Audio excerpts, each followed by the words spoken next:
Assalamualaikum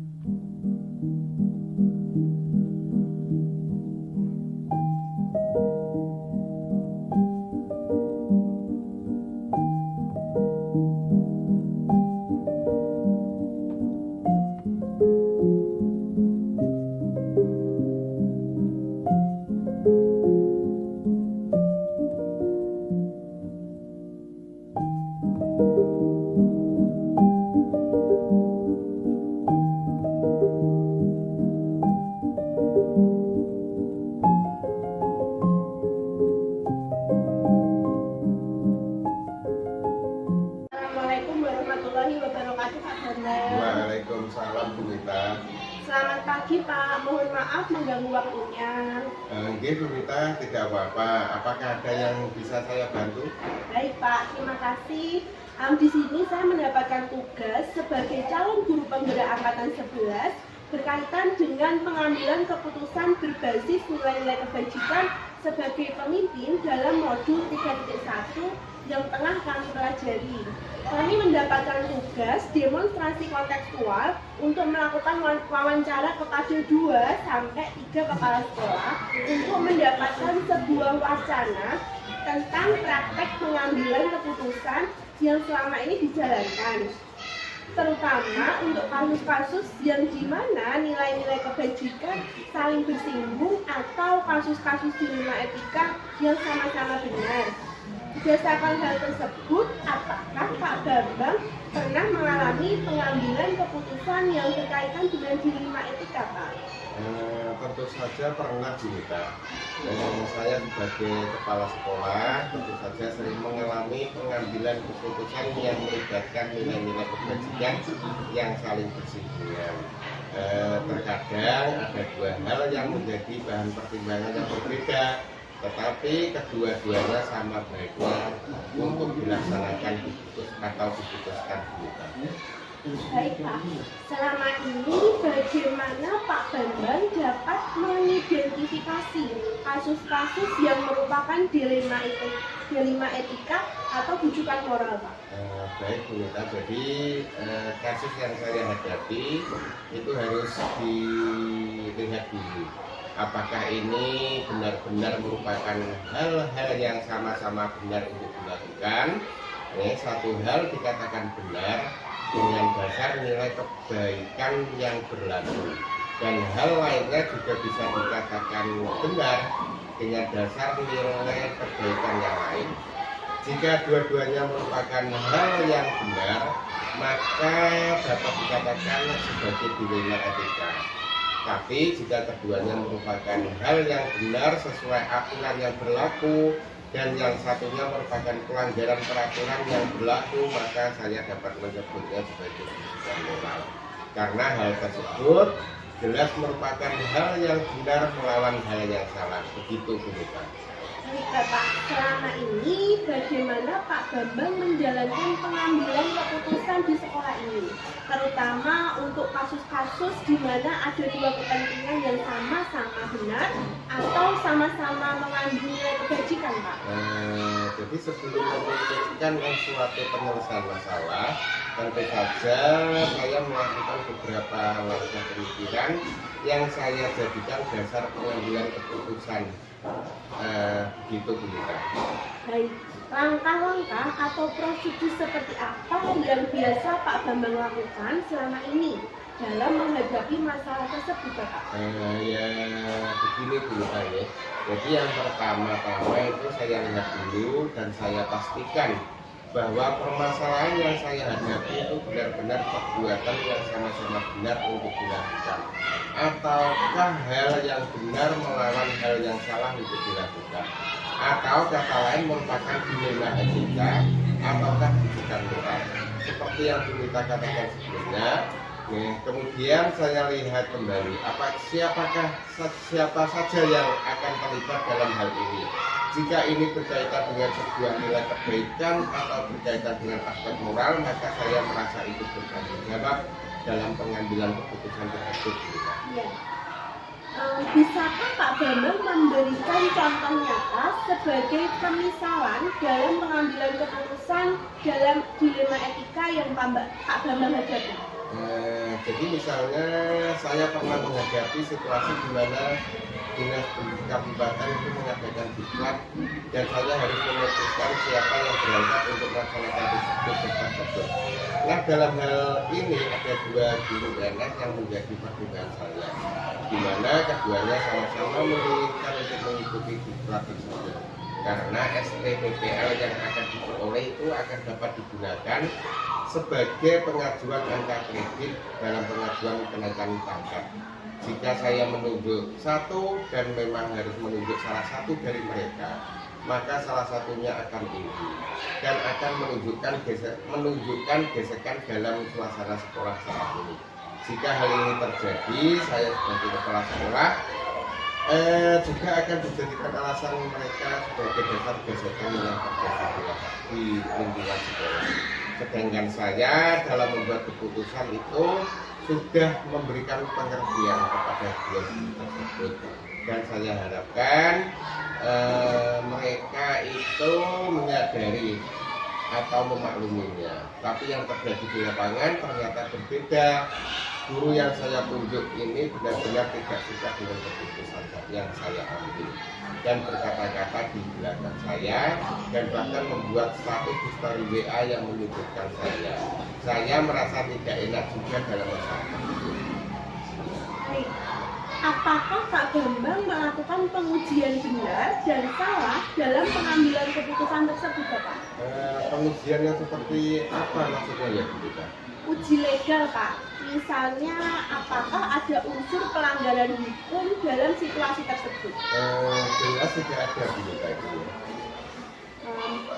Dari uji regulasi, Pak Bambang, apakah ada pelanggaran peraturan atau kode etik profesi dalam kasus tersebut, Pak? Tidak ada juga. Baik, berdasarkan perasaan dan intuisi Pak Bambang, apakah ada yang salah dalam situasi ini, Pak? Saya rasa tidak ada. Jadi pemutusan masalah ini kan sudah saya sampaikan dalam forum percakapan bersama guru-guru. Saya juga sudah sampaikan alasan pendidikan guru yang akan mengikuti diklat tersebut. Saat percakapan terjadi juga, guru-guru menerima keputusan tersebut. Hanya saja memang pada akhirnya ada guru yang tidak puas dengan keputusan saya dan melakukan perbuatan yang kurang menyenangkan. Begitu menurut saya dulu. Baik, Pak. Apa yang Anda rasakan bila keputusan Anda dipublikasikan di media cetak atau elektronik atau menjadi viral di media sosial? Apakah Anda merasa nyaman? Ya, sebenarnya saya kurang nyaman juga, Bu Rita. Tetapi kemudian saya merasa tidak ada yang salah dengan keputusan saya. Sebagai kepala sekolah tentu saya berhak membuat keputusan siapa yang lebih cocok untuk mengikuti diklat dan yang tidak. Nah, yang tidak mengikuti diklat. Ya. Begini ya Pak, Pak Bambang sebagai kepala sekolah tentu memiliki idola atau panutan yang dijadikan teladan Pak Bambang dalam melaksanakan tugas sebagai kepala sekolah dan pengambilan keputusan. Nah, kira-kira apa keputusan yang akan diambil oleh panutan atau idola Pak Bambang dalam situasi ini, Pak? Ya, saya sebenarnya punya idola yang saya jadikan panutan dalam melaksanakan tugas sebagai kepala sekolah. Dalam hal ini tentu beliau akan melakukan hal yang sama dengan yang saya lakukan. Paradigma pengambilan keputusan yang manakah yang Pak Bambang jadikan dasar dalam situasi dilema etika tersebut, Pak? Paradigma pengambilan keputusan itu yang seperti apa ya, Bu ya? Maksudnya Bumita itu tadi. Ada 4 paradigma, Pak, yang dapat terjadi dalam situasi dilema etika yang terjadi, yaitu yang pertama individu lawan kelompok, yang kedua rasa keadilan lawan rasa kasihan, yang ketiga kebenaran lawan kesetiaan, dan yang keempat keputusan jangka pendek lawan jangka panjang, Pak. Saya rasa paradigma yang saya hadapi termasuk yang kedua, yaitu rasa keadilan melawan rasa kasihan. Jika saya menunjuk satu guru itu sebenarnya cukup adil karena guru tersebut memiliki kompetensi yang sesuai dengan diklat yang diadakan oleh dinas kabupaten. Sedangkan guru PNS yang satunya kasihan juga jika tidak mengikuti diklat tersebut. karena saat itu sudah waktunya bagi guru tersebut untuk mengajukan kenaikan pajak dan nilai angka kreditnya masih kurang sedikit. Hanya saja jika saya ikutkan diklat, dia kurang memiliki kompetensi yang sesuai dengan diklat tersebut. Dan bila saya paksakan program sekolah akan diganggu kompetensi yang dibutuhkan tidak diperoleh guru yang tepat. Seperti itu dulu Pak. Baik Pak. Kira-kira hal-hal apa saja yang selama ini Pak Bambang anggap efektif dalam pengambilan keputusan pada kasus-kasus dilema etika? Hal yang efektif dalam pengambilan keputusan yang saya ambil tentu saja peraturan yang berlaku. Kemudian saya hubungkan dengan institusi yang saya percaya bahwa keputusan ini demi kebaikan bersama dan demi keberlangsungan sekolah ini agar tercipta suasana yang nyaman dan bahagia selama pelaksanaan kegiatan pembelajaran di sekolah ini. Ya. Hal-hal apa saja yang selama ini merupakan tantangan Pak Bambang dalam pengambilan keputusan pada kasus-kasus dilema etika di sekolah?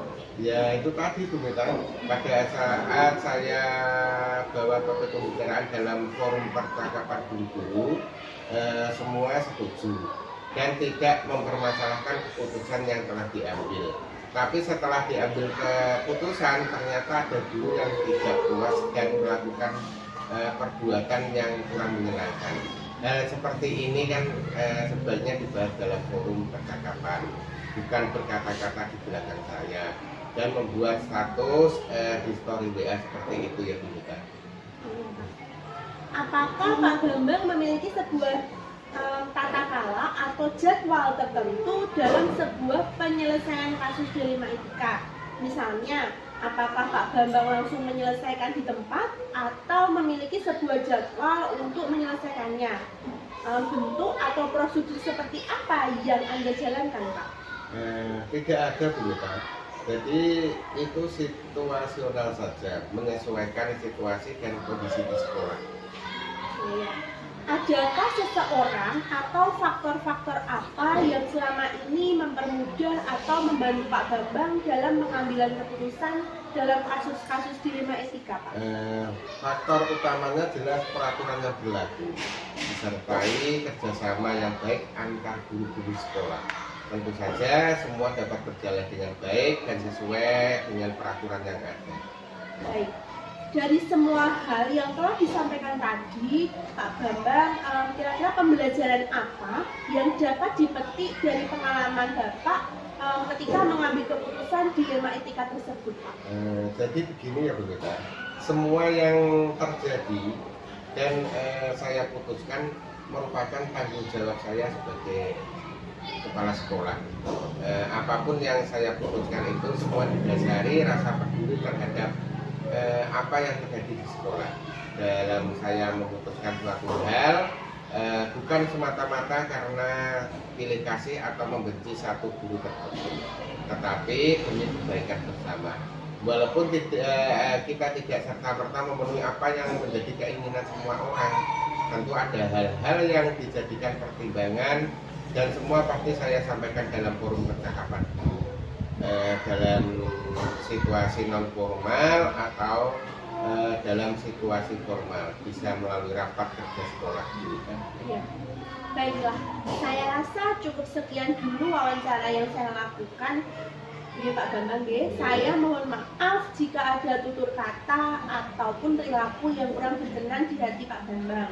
Saya juga berterima kasih kepada Pak Bambang atas kesediaan waktunya untuk melakukan sesi wawancara untuk memenuhi tugas saya sebagai calon guru penggerak.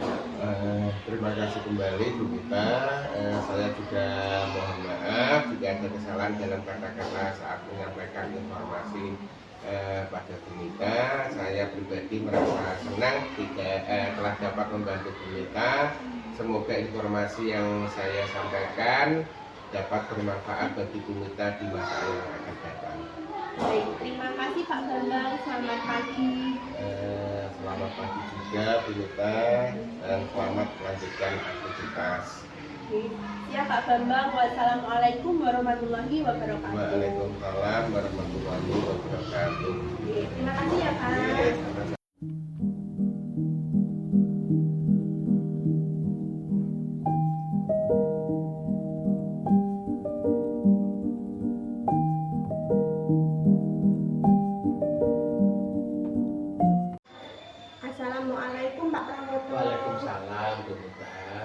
Selamat pagi Pak, mohon maaf mengganggu waktunya. Oke, Bu Neta, ada apa dan bisa saya bantu?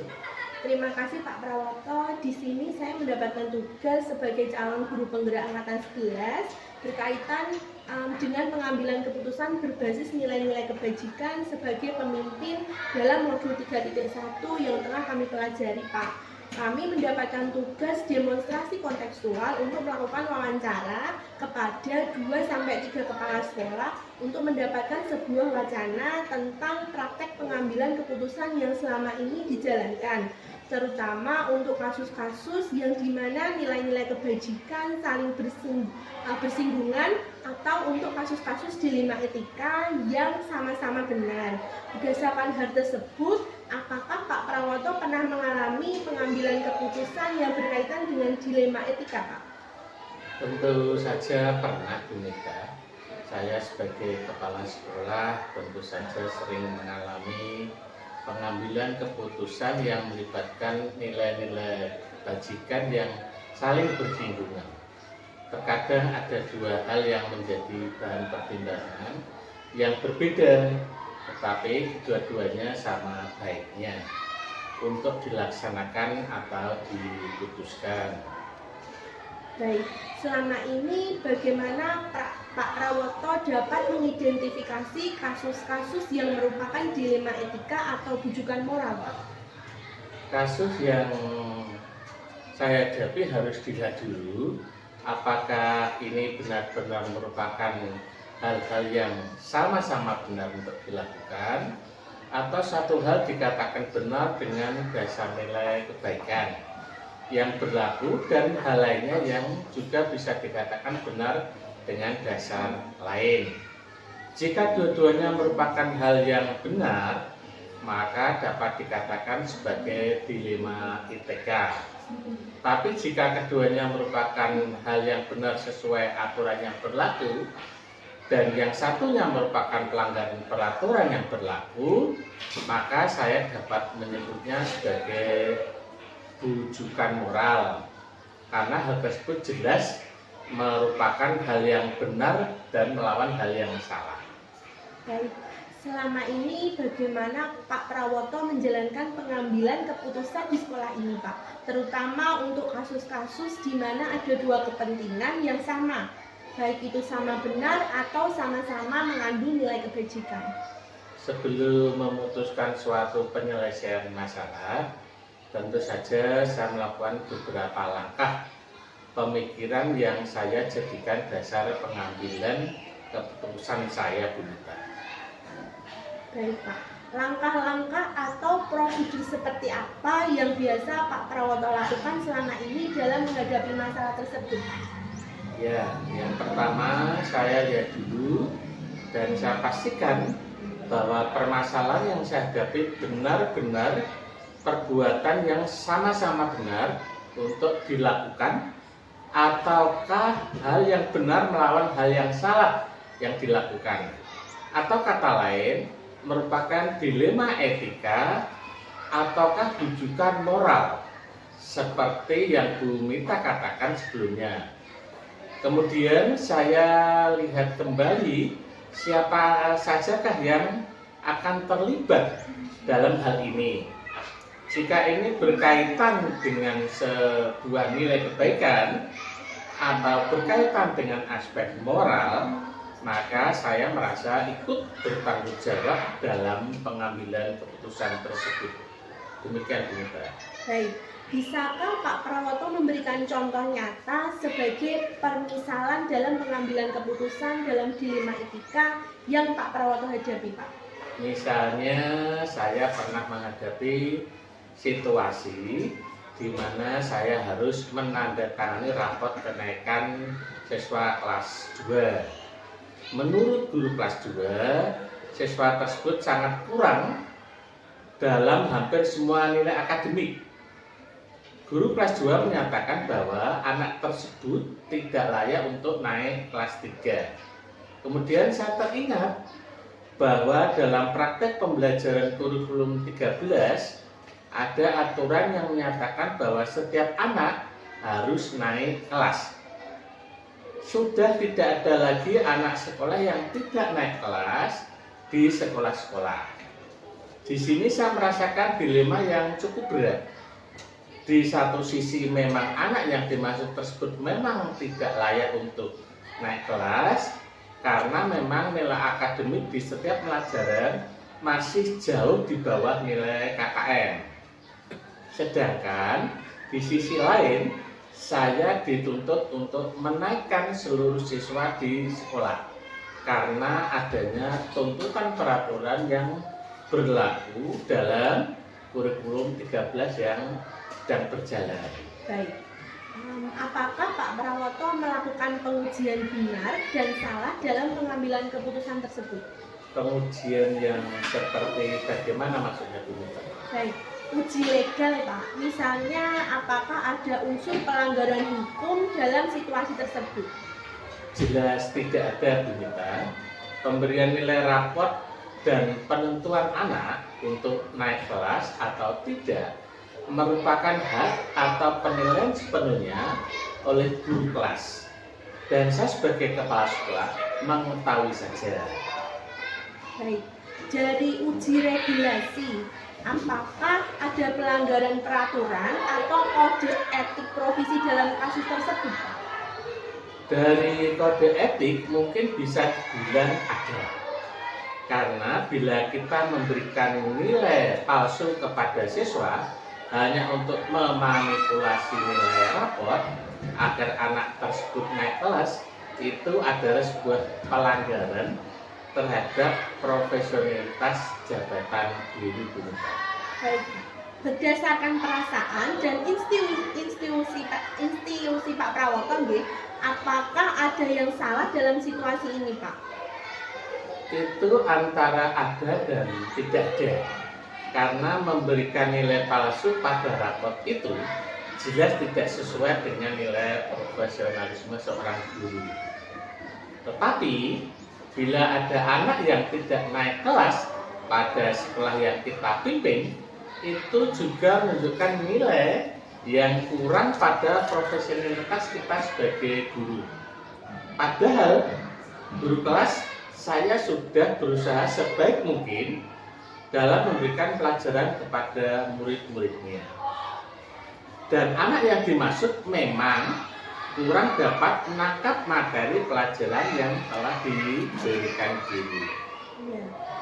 Apa kira-kira yang Pak Prawoto rasakan bila keputusan panjenengan dipublikasikan di media cetak, elektronik atau menjadi viral Pak di media sosial? Apakah Anda merasa nyaman?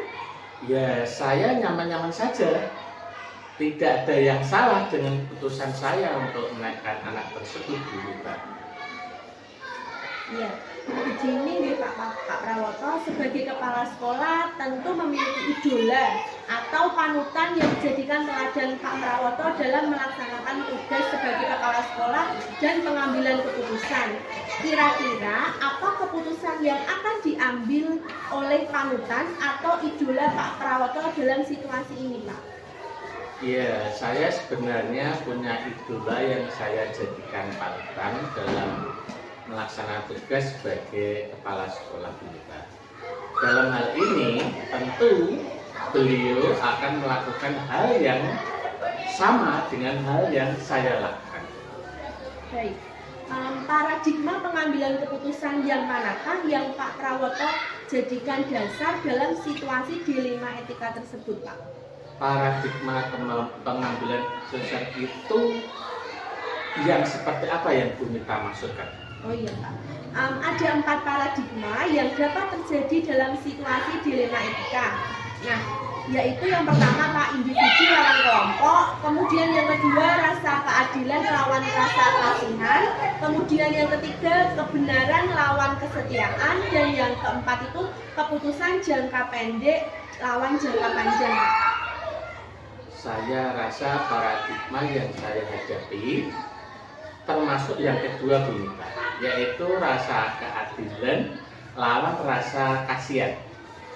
Jika saya tidak menaikkan anak tersebut, sebenarnya hal tersebut cukup adil karena memang dari sisi akademik anak tersebut tidak mampu untuk memenuhi nilai hampir di setiap mata pelajaran. Tetapi bila saya menaikkan anak tersebut, juga saya kasihan. Teman-temannya sudah naik kelas dan hanya dia yang tidak naik kelas. Tentu saya khawatir hal tersebut akan menurunkan semangat belajar anak tersebut. Saya juga yakin orang tua anak tersebut menginginkan anaknya tetap naik kelas seperti teman-temannya. Baik.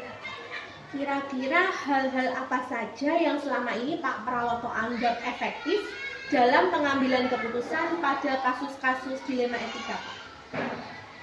Hal yang efektif dalam pengambilan keputusan yang saya ambil tentu saja komunikasi bersama guru-guru dalam rapat kerja sekolah. Dalam rapat tersebut, kita lemparkan topik mengenai anak yang kurang tersebut dan kita dengarkan pendapat dari guru-guru untuk pengambilan keputusan bersama. Karena bila anak tersebut naik kelas, tentu akan menjadi beban di kelas selanjutnya. Dan guru di kelas 3 harus siap menerima kekurangan anak tersebut, Bu Nuta. Hal-hal apa saja yang selama ini merupakan tantangan Pak Prawoto dalam pengambilan keputusan pada kasus-kasus dilema etika di sekolah, Pak? Tantangan yang saya hadapi adalah reaksi dan tuntutan dari para stakeholder.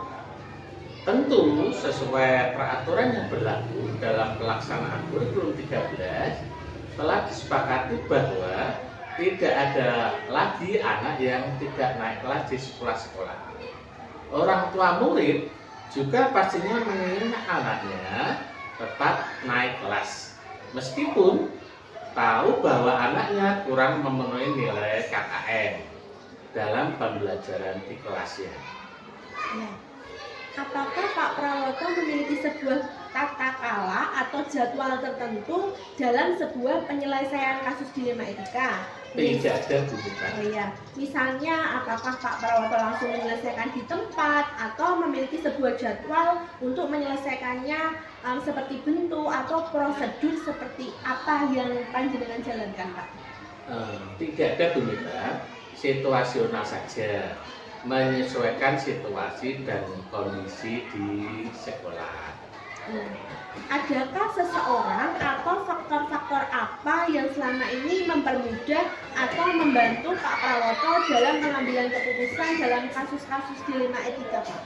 Faktor kerjasama yang baik antara guru di sekolah-sekolah. Semua hal yang terjadi di sekolah ini selalu saya komunikasikan bersama guru-guru dalam rapat kerja sekolah. Dengan hal tersebut, kami dapat menentukan keputusan terbaik demi murid-murid SDN Murah Harjo dan demi keberlangsungan pembelajaran di sekolah ini. Dari semua hal yang telah disampaikan tadi ya Pak, kira-kira pembelajaran apa yang dapat dipetik atau pengalaman yang panjenengan ambil sebagai sebuah keputusan yang dilema etika tersebut? Jadi begini ya Bu Nuta, bila ada permasalahan yang menyangkut sekolah ini, sebaiknya memang kita melakukan komunikasi kepada warga sekolah. Dan bila terdapat kesulitan bersama kita komunikasikan dalam rapat kerja sekolah, sehingga keputusan yang diambil bukan semata-mata karena keputusan saya sebagai kepala sekolah, melainkan hasil keputusan bersama dari musyawarah yang telah dilakukan dalam rapat kerja sekolah. Baiklah, saya rasa cukup sekian dulu ya Pak wawancara yang saya lakukan kepada Pak Prawoto. Saya mohon maaf jika ada tutur kata ataupun perilaku yang kurang berkenan di hati Pak Prawoto. Saya juga berterima kasih kepada Pak Prawoto atas kesediaan waktunya untuk melakukan sesi wawancara ini dan untuk memenuhi tugas saya Pak sebagai calon guru penggerak. Terima kasih kembali Bu Mita. Saya juga minta maaf jika ada kesalahan dalam kata-kata saya menyampaikan informasi kepada Bu Mita yang diperlukan.